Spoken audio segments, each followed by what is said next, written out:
គ្រោះអគ្គីភ័យស្ទើរតែកើតឡើងរាល់ថ្ងៃនៅក្នុងប្រទេសថៃហើយថ្ងៃនេះខ្ញុំនឹងធ្វើការអាប់ដេតព័ត៌មានតាក់ទងទៅនឹងគ្រោះអគ្គីភ័យដែលកើតឡើងនៅក្នុងប្រទេសថៃទៀតហើយដែលថ្ងៃនេះខ្ញុំលើកគ្រោះអគ្គីភ័យដែលកើតឡើងពីរករណីបាទគឺគ្រោះអគ្គីភ័យទី1ហ្នឹងគឺកើតឡើងនៅខេត្តសង្ហបុរី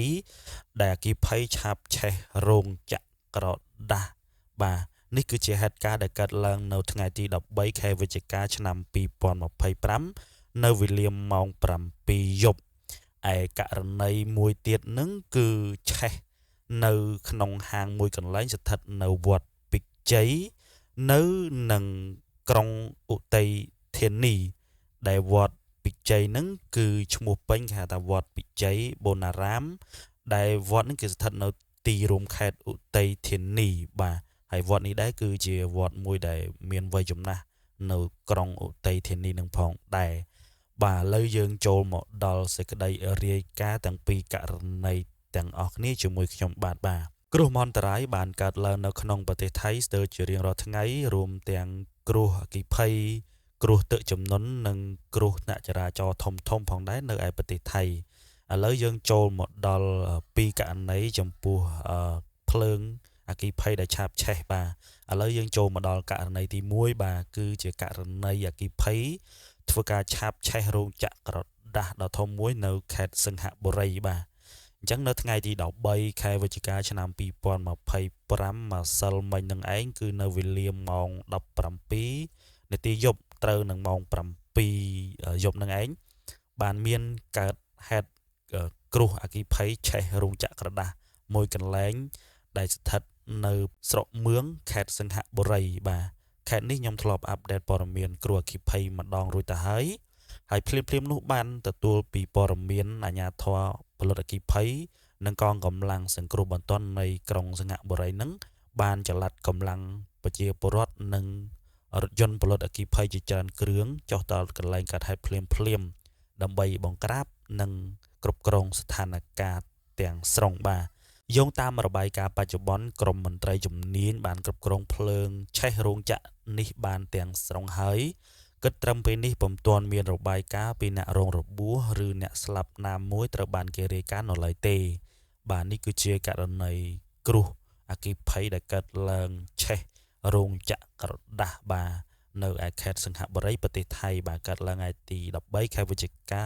ឆ្នាំ2025ម្សិលមិញនឹងឯងហើយម្សិលមិញក៏ខ្ញុំអាប់ដេតព័ត៌មានដែលឆេះរោងចក្រកែច្នៃកង់ឡានមួយកន្លែងដែរដែលឆេះខ្ទេចតែម្ដងអានេះក៏ឆេះរោងចក្រกระดาษមួយដែរគឺអ្វីដែលខ្ញុំអាប់ដេតមុននឹងមិញហ្នឹងហើយឥឡូវយើងចូលមកដល់ព័ត៌មានទី2ដែលករណីភ្លើងឆេះនៅក្នុងហាងមួយកន្លែងនៅមុខវត្តពិជ័យបាទគឺវត្តពិជ័យហ្នឹងខ្ញុំបាននិយាយពីដើមអញ្ចឹងនៅខេត្តឧទ័យធានីនៅឯក្រុងឧទ័យធានីអាជ្ញាធរក្រុងបានចេញប្រតិបត្តិការទាន់ពេលវេលាដើម្បីបង្ក្រាបអគ្គីភ័យដែលបានឆាបឆេះនៅហាងមួយកន្លែងក្បែរវត្តពិជ័យបាទចំពោះពេលវេលាគឺម៉ោង6ព្រឹកថ្ងៃនេះឯងថ្ងៃទី14ខែវិច្ឆិកាឆ្នាំ2025ដោយអាជ្ញាធរបានទទួលសេចក្តីរាយការណ៍អំពីភ្លើងឆេះប្រអប់ភ្លើងបេដាទូភ្លើងនៅក្នុងហាងហ្នឹងណាដែលហាងនោះមានឈ្មោះថា